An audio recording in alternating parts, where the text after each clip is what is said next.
Hello வணக்கம் மக்களே. இன்னைக்கு என்னன்னு பார்த்தீங்கன்னா, ஆஃப்டர்நூனில் என்ன லன்ச் பண்ணேங்கிறத வீடியோ தான் நம்ம பார்க்க போகிறோம்.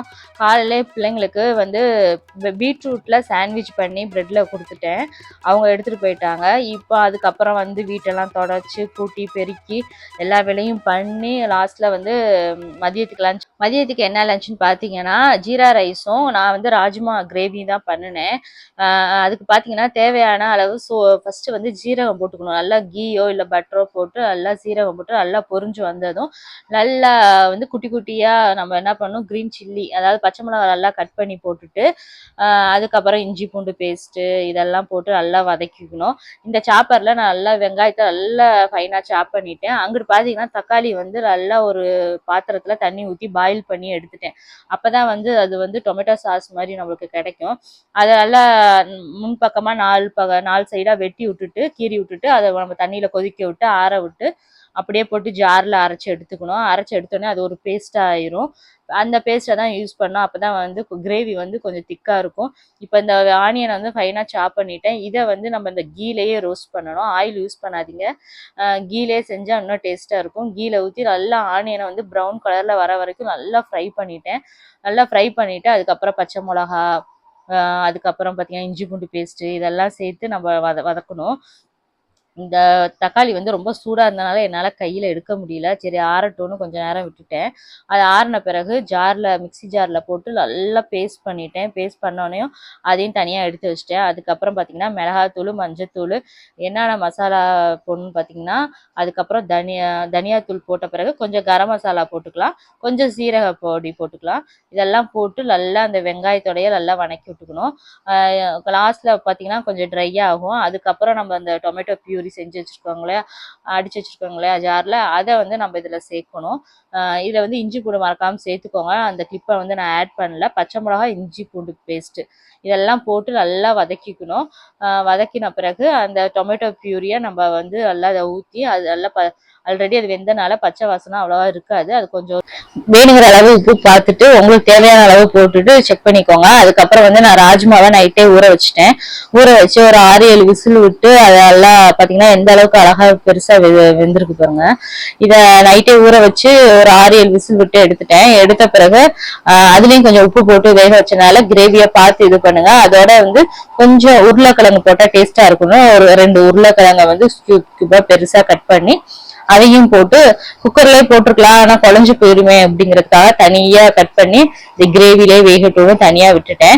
இப்ப பாத்தீங்கன்னா உப்பெல்லாம் கரெக்டா செக் பண்ணிட்டு நான் மூடி வச்சிருவேன். மூடி வச்சுட்டு அது நல்லா அந்த உருளைக்கிழங்கு வந்து வேகணும். ஸோ அதனால கொஞ்சம் டைம் எடுக்கும். அது ஒரு 10-15 நிமிஷம் அப்படியே விட்டுடணும். அதுக்கப்புறம் பாத்தீங்கன்னா இது வெந்துகிட்டே இருக்க சைட்ல நான் என்ன பண்ணேன், பால் வந்துருச்சுன்ட்டு ஸோ பாலை வாங்கி வச்சு இங்கிட்டு காய்ச்சிட்டு இருக்கேன். அதுக்குள்ள இங்கிட்டு வெந்துட்டோம் அப்படின்ட்டு. ஏன்னா ஜன்னலே எங்களால திறக்கவே முடியாது, புயல் காத்து அடிச்சுக்கிட்டே தான் இருக்கும். அதனால என்ன ஆகும், ஸ்டவ் வந்து அணைஞ்சிரும். அதனால என்ன ஆகும், நாங்க வந்து 3/4 நாள் ஜன்னலே திறக்காமையே தான் இங்க இருப்போம். சமைச்சு முடிச்சோடனே வேணா ஜன்னலை ஓபன் பண்ணிக்குவோம். இப்போ பார்த்தீங்கன்னா நான் 2 கிளாஸ் அளவு பாஸ்மதி ரைஸ் தான் எடுத்திருக்கேன். அதை ஏன்னா கீ ரைஸ்க்கு வந்து பாஸ்மதி ரைஸ் தான் டேஸ்ட்டாக இருக்கும். ஸோ என்ன பண்ணுறோம், அதை வந்து நான் வந்து புது அரிசின்னு தெரியாமல் நான் ஒரு 1/2 அன் ஹவருக்கு மேலேயே ஊற வச்சுட்டேன். ஸோ அதனால என்ன ஆயிடுச்சு, ரைஸ் வந்து கொஞ்சம் ஸ்டிக்கியான மாதிரி ஆயிடுச்சு, கொஞ்சம் குழஞ்ச மாதிரி ஆயிடுச்சு. ஸோ இதுக்கப்புறம் என்ன பண்ணேன்னா அதை வந்து குக்கரில் போட்டு ரைஸ் வச்சுட்டேன். இந்த சைடு வேலை பார்த்து க்ளீன் பண்ணிக்கிட்டே இருக்கிறதுக்குள்ள என்ன ஆயிடுச்சு பார்த்தீங்கன்னா, பால் பொங்கி ஊற்றிருச்சுங்க. நான் இப்படிதான் கேர்லெஸ்ஸாக இருப்பேன். ஸ்டவ்வை வந்து ஹை ஃப்ளேமில் வச்சுருக்கேன். அதை நான் பக்கத்துலேயே இருந்து பார்க்கணுங்கள, அதை மறந்துடுறேன். ஒன்று இதை ஹை ஃப்ளேமில் வச்சுட்டு தான் மற்ற வேலையை பார்க்க போகிறேன். ஏன் இந்த ஞாபகம் வருதுன்னு தெரியல. இங்கிட்டு வேலை பார்த்துட்டு பாதி வேலை இப்போ தான் பொங்கிருச்சு. இனிமேல் ஸ்டவ்வை இப்போ தான் தொடச்சி நான் ஸ்டார்ட் பண்ணேன். இப்போ மறுபடியும் நான் ஸ்டவ் எல்லாத்தையும் துடைக்கணும். சரி எல்லாத்தையும் சமைச்சு முடிச்சுட்டு அதுக்கப்புறம் நம்ம பொறுமையாக தொடச்சிக்கலாம் அப்படின்ட்டு இது பண்ணிட்டேங்க, விட்டுட்டேன். ஸோ இந்த பாலும் பொங்கிருச்சுங்களா, இதுவும் நல்லா கொதிஞ்சு அதையும் தனியாக அங்கிட்டு ஓரமாக எடுத்து வச்சுட்டு இந்த பர்னர்லாம் தொடச்சேன். சரி இப்போதைக்கு ஒன் சைடை மட்டும் தொடச்சிடலாம் அப்படின்ட்டு இந்த ஒன் சைடாக இருக்க பர்னரை மட்டும் தொடச்சேன். நம்மளுக்கு ஏற்கனவே பல வேலை இருக்கு. அதுல பாருங்க, நம்மளுக்கு சோதனைக்குனே பால் பொங்கி ஊத்துது. இது மாதிரி அடிக்கடி பொங்க விட்டுக்கிட்டே தான் இருக்கிறேன். இனிமே என்ன பண்ணணும், சிம்மில் வச்சுட்டு இது முன்னாடி சிம்மில் வச்சாலும் பொங்குது. ஸோ அதனாலயே ஸ்பூனை வச்சு மோஸ்ட்லி நான் கிண்டி விட்டுட்டே இருப்பேன். சரி இன்னும் ஒரு வழியா க்ளீன் பண்ணி ஒரு பர்னரை மட்டும் க்ளீன் பண்ணிட்டேன். இந்த இது வந்து ராஜ்மா ரெடி ஆனோடனே மொத்த ஸ்டவையும் க்ளீன் பண்ணிக்கலாம்னு அப்படியே விட்டுட்டேங்க.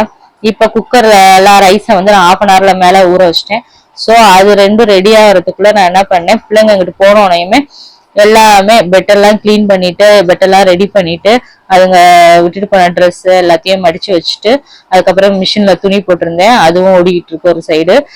இது எல்லா வேலையும் கிளீனிங் ஒர்க் முடிச்சிட்டோங்களா. டெய்லி நம்ம வீட்டை துடைக்கணும். வீட்டை துடைக்கலன்னா டெய்லி நம்ம மண்ணில் தான் நம்ம நடக்கிற மாதிரி இருக்கும். டெய்லி வீட்டை தொடச்சிட்டு பெருக்கி ஃபர்ஸ்ட் அள்ளிடணும். அள்ளும் போது ஒரு முறம் 1/2 முறம் அளவுக்கு மண் வரும் வீட்டுல. வேற வழி இல்லைல்ல, ஜன்னலு இதெல்லாம் கதவெல்லாம் திறந்து தானே இருக்கணும் காத்துக்காக. அதனால அதுலயே மணல் வந்துருதுங்க. எவ்வளவு கண்ட்ரோல் பண்ணாலும் மணல் எங்க இருந்துதான் வரும்னு தெரியல. நம்ம எல்லாத்தையும் க்ளோஸ் பண்ணி வச்சிருந்தாலும் மணல் வந்துகிட்டே தான் இருக்கும். ஸோ வந்து பாத்தீங்கன்னா இங்க பாத்தீங்கன்னா இப்ப நான் துடைக்கிறது டெய்லியும் துடைப்பேன். அந்த அது பாத்தீங்கன்னா டஸ்ட் அப்படியே அள்ளும் போது மண்ணா தாங்க வரும். இப்படியேதான் இருக்கும். சரின்ட்டு டெய்லியும் அந்த தொடச்சி எடுத்து அந்த மண்ணை எடுத்துட்டு அதுக்கப்புறம் ஒரு ஈர துணியை வச்சு தொடச்சி அந்த டேபிள்ல எடுத்துருவேன். அந்த டேபிள் அதுக்கப்புறம் அந்த போர்டு மொபைல் சார்ஜ் போடுறது எல்லாமே அதுல யூஸ் பண்ணிக்கலாம்.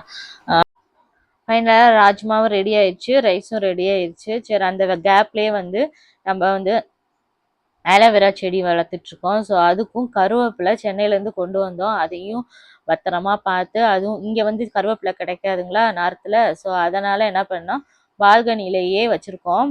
ஆலோவேரா செடியும் கருவேப்பிலை பார்த்தீங்கன்னா அழகாக வளர்ந்துருக்கு. இது தொட்டியோட சேர்த்து 150 ரூபாய்க்கு சென்னையில் வாங்கிட்டு வந்தோம். ஸோ அதுவும் அழகாக வந்திருக்கு. சரி அதையும் அப்பப்போ தண்ணி ஊற்றி மெயின்டைன் பண்ணிட்டு பார்த்துட்டு வந்துட்டுருக்கோம். வந்த பிறகு ஜீரா ரைஸ் ரெடி ஆயிடுச்சு. ஸோ ஜீரா ரைஸ்க்கு நம்ம கீ மட்டும் ஊற்றிட்டு வெறும் ஜீரா மட்டும் போட்டு பொரிஞ்சு வந்தோடனும் கொஞ்சம் ஜீரகம் அதிகமாகவே போடுங்க. நல்லா கீழே நல்லா பொரிஞ்சு வந்ததையும் சாதத்தை போட்டு ஒரு கிளறிட்டு லாஸ்ட்டில் மல்லியில தூவி விட்டு இறக்கிட்டோம்னா நம்ம வந்து ஜீரா ரைஸ் ரெடி ஆயிருங்க. அவ்வளோதான், ராஜ்மா கிரேவியும் ரெடி ஆயிருச்சு. ஸோ ரொம்ப நாளைக்கு கழிச்சு நார்த் இந்தியன் டிஷ்ஷில் நான் இன்னைக்கு சமைச்சது வந்து ராஜ்மா கிரேவியும் ஜீரா ரைஸ் தாங்க. இந்த வீடியோ பிடிச்சிருந்தா மறக்காமல் சப்ஸ்கிரைப் பண்ணிடுங்க.